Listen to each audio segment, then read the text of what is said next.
Walang paligoy-ligoy at direktang inamin ni US President Donald Trump na nais ng Amerika na makuha ang langis ng Iran. Ngunit kung seryoso ang US sa tunay nilang balak, paano nila ito gagawin? Anong panganib ang susuungin ng mga sundalo ng US upang ito ay may sakatuparan at gaano kahanda ang Iran sa pagdating ng libu-libong marine sa kanilang lupain?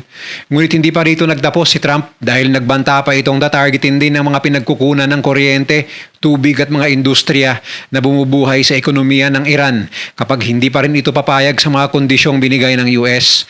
Ano ang epekto nito sa Iran kapag tinuloy ni Trump ang kanyang banta? At ano ang magiging sagot ng Iran hindi lamang laban sa Amerika kundi maging sa mga kapitbahay na bansa sa gitnang silangan? Yan ang tatalakayin natin ngayon dito lang sa Mr. Goodbye. Habang pumapasok ang digmaan ng US at Israel laban sa Iran sa ikalawang buwan, isang bagay ang unti-unting lumilinaw at hindi na ito itinatago. Hindi lang ito tungkol sa seguridad at hindi lang ito tungkol sa nuclear threat. Ito ay tungkol sa langis. At ang pinakadirektang nagsabi nito, si Donald Trump mismo. Sa isang pahayag na ikinagulat kahit ng kanyang mga kritiko, sinabi niya, "My preference would be to take the oil." Walang paligoy-ligoy, walang diplomatikong palusot. Derechahan.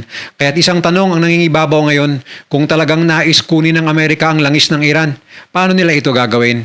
Dahil ang sinabi ni Trump ay hindi lamang retorika, ito ay tila bahagi ng isang mas konkretong plano na unti-unting nabubuo sa likod ng mga military movement sa Persian Gulf. Hindi ito simpleng invasion na parang sa Iraq noong 2003. Ayon sa mga ulat mula sa loob ng Pentagon, ang direksyon ngayon ay mas limitado, mas mabilis at mas target specific. Hindi sakupin ng buong Iran kundi kontrolin ang mismong daluyan ng langis palabas ng bansa. Sa sentro ng planong ito ay ang Kharg Island, isang maliit ngunit napakahalagang isla na nagsisilbing pangunahing export terminal ng Iran.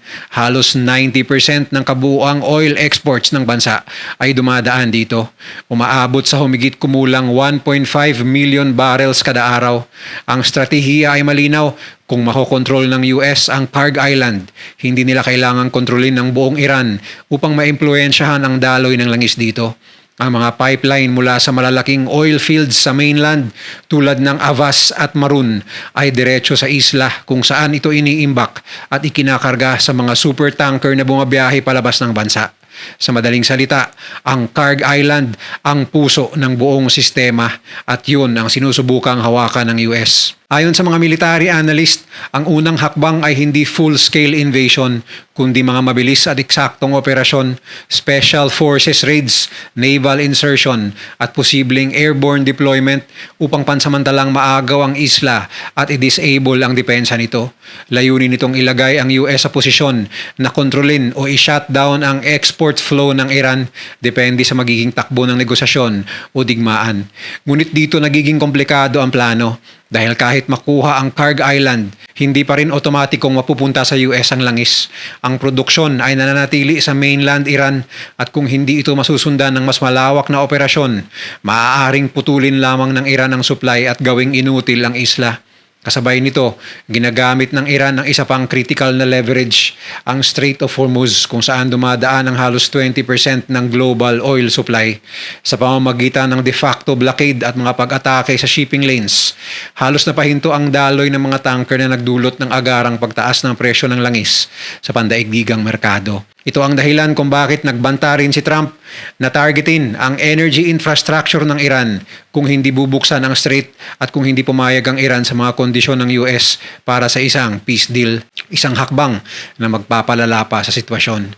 At habang nangyayari ang lahat ng ito, malinaw na ang plano ay hindi lamang militar kundi ekonomikong dominasyon. Kontrolin ang supply, kontrolin ang presyo at sa huli, kontrolin ang impluensya sa global energy system. Ngunit ang pinakamalaking tanong ay hindi kung kaya ba ng US gawin ito, kundi kung ano ang magiging kapalit. Dahil bawat hakbang papalapit sa langis ng Iran ay isang hakbang papalapit sa mas malawak at mas magulong digmaan, isang digmaan na maaaring hindi na kayang kontrolin ng kahit sino. Kung ang plano ni Donald Trump ay mukhang diretso, Targetin ang langis, kontrolin ang export at pilitin ang Iran. Sa realidad, ito ay isang operasyon na puno ng panganib, komplikasyon at halos walang garantisadong tagumpay. Dahil ang Iran ay hindi basta-basta target na mahina o hindi handa. Sa katunayan, dekada na silang naghahanda para sa eksaktong ganitong sitwasyon. Isang pagtatangka ng isang superpower na kontrolin ang kanilang pinakamahalagang asset. Sa pinakaunang layer ng problema ay ang mismong Kharg Island. Oo, ito ang sentro ng oil exports ng Iran, ngunit ito rin ang isa sa pinakaprotektadong lokasyon sa buong bansa. Binabantayan ito ng IRGC o Islamic Revolutionary Guard Corps na may kombinasyon ng coastal defense missiles, radar systems, fast attack boats at anti-air capabilities. Ang isla ay maliit, bukas at walang natural cover. Ibig sabihin, kahit isang successful landing ng US forces ay agad mapapalibutan at matututukan ng firepower mula sa dagat at mainland Iran. Hindi ito simpleng take and hold. Ito ay magiging isang tuloy-tuloy na survival battle sa loob ng isang napakaliit na espasyo. Ngunit mas malalim pa ang problema kaysa sa depensa. Kahit makuha ng US ang isla, hawak pa rin ng Iran ang kontrol sa mismong supply. Ang langis ay nagmumula sa mainland, sa mga oil fields tulad ng Abbas at Marun at dumadaan lamang sa Kharg para i-export.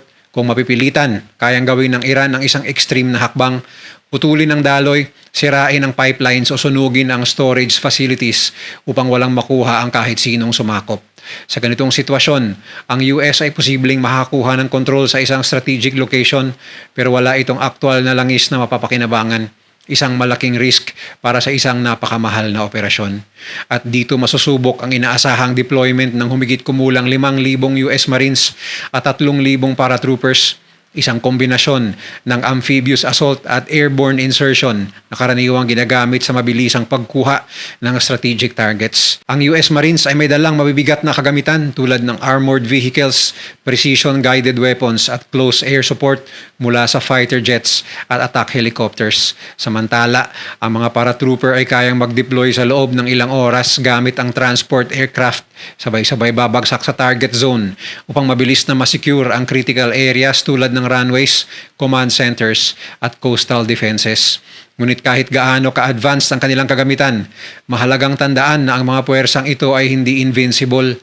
Ito ay mga conventional troops na sa kabila ng kanilang training at firepower ay kailangang lumaban sa isang environment na kontrolado ng kalaban.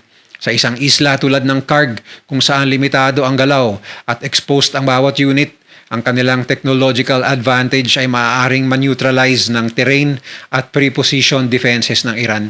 Ang IRGC ay matagal nang naghahanda para sa ganitong uri ng assault.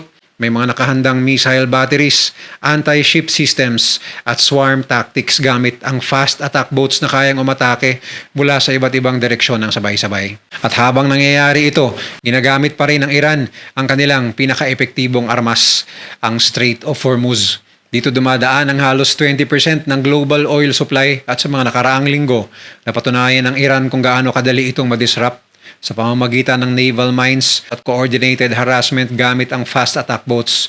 Halos tumigil ang daloy ng mga tanker dito. Hindi ito full blockade sa tradisyonal na kahulugan pero sapat upang magdulot ng takot, insurance spikes at pag-urong ng shipping companies.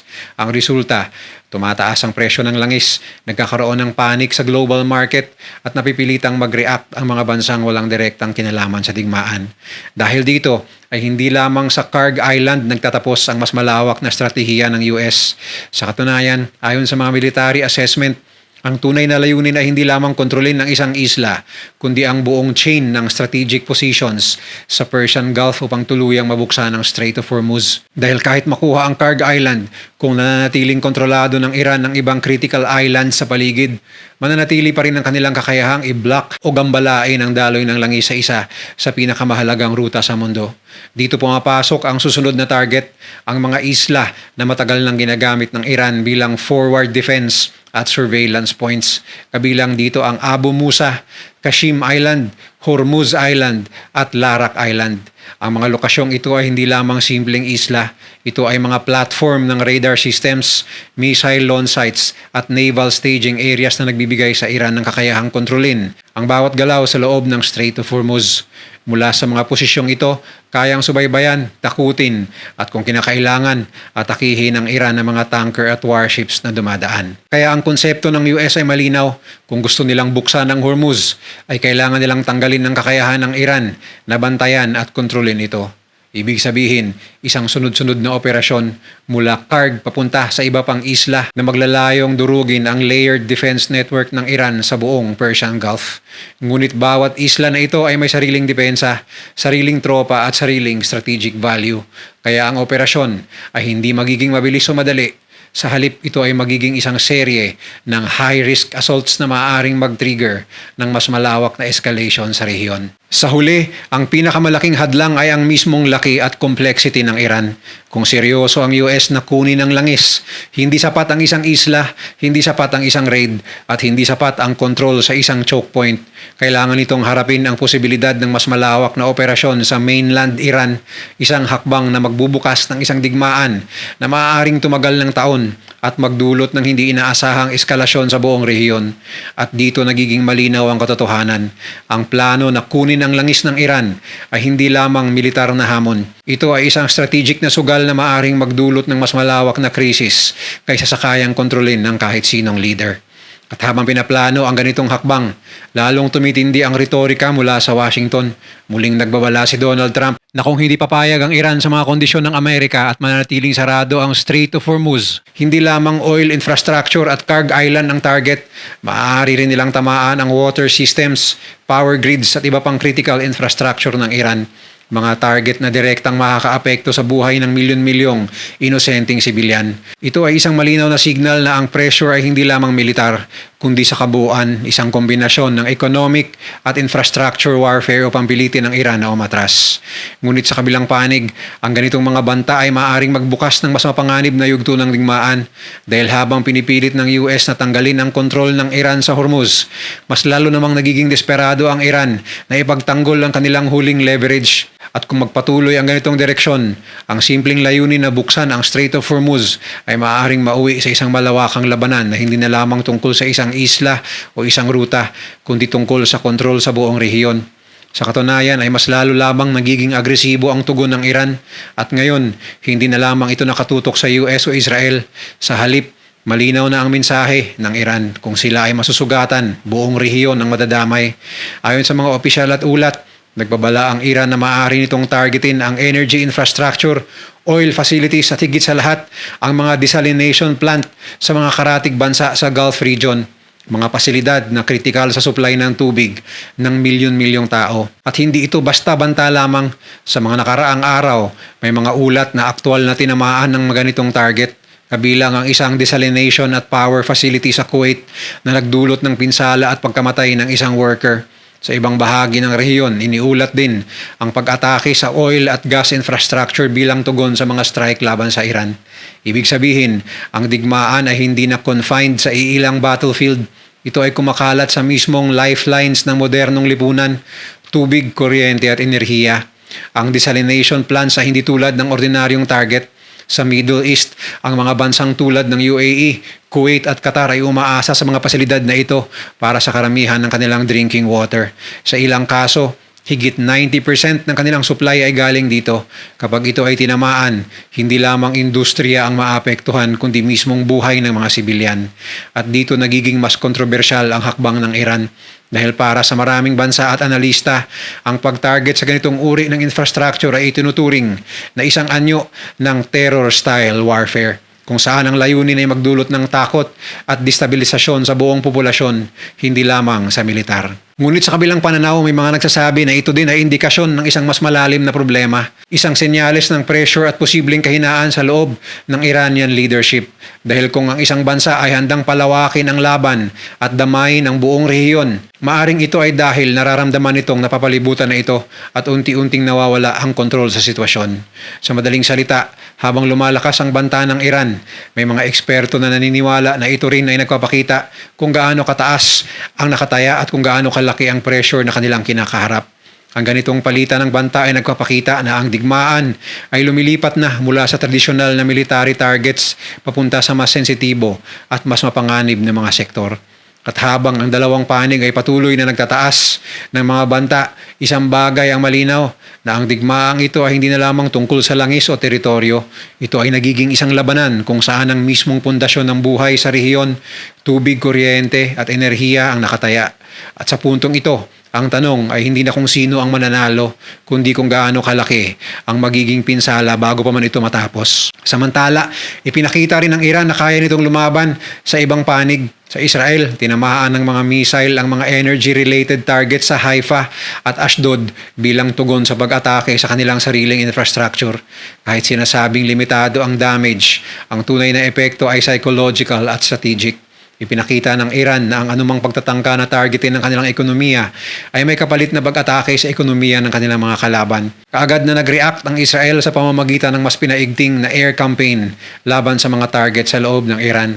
Ayon sa mga ulat, pinalawak ng Israeli Air Force ang kanilang operasyon at tinutukan hindi lamang ang military installations kundi pati ang mga bahagi ng energy at logistical network na sinasabing sumusuporta sa war effort ng Iran. Sa loob lamang ng ilang oras matapos ang strike sa Haifa, iniulat ang sunod-sunod na explosions sa mga strategic location sa loob ng kapital na Tehran, indikasyon ng isang mabilis at kalkuladong retaliation na layunang ipakita na bawat pag-atake sa Israel ay may katumbas na mas matinding sagot. Sa mga lungsod sa hilaga ng Israel, muling naramdaman ang tensyon habang paulit-ulit na tumutunog ang mga sirena at ang populasyon ay bumabalik sa mga shelter. Isang paaalala na kahit hindi significant ang pinsala, ang psychological impact ay malalim at tuloy-tuloy. At ito ang isa sa mga layunin ng Iran, ang lumikha ng pressure hindi lamang sa infrastructure, kundi sa mismong lipunan. Ngunit higit pa sa immediate retaliation, ang Israel ay tila naghahanda para sa mas malawak na eskalasyon. Ang kanilang patuloy na operasyon sa Lebanon laban sa Hezbollah, pati na ang pag-target sa mga Iranian-linked assets sa rehiyon ay nagpapakita na hindi nila tinitingnan ang conflict bilang isolated incidents, kundi bilang bahagi ng isang mas malaking network ng banta. Sa ganitong pananaw, ang pagbomba sa Haifa ay hindi lamang isang atake. Ito ay isang bahagi ng mas malawak na komprontasyon na tila lalala pa sa darating na mga araw. Sa huli, ang reaksyon ng kapwa Israel at Iran ay sumusunod sa isang malinaw na prinsipyo. Walang pag-atake ang mananatiling walang kapalit.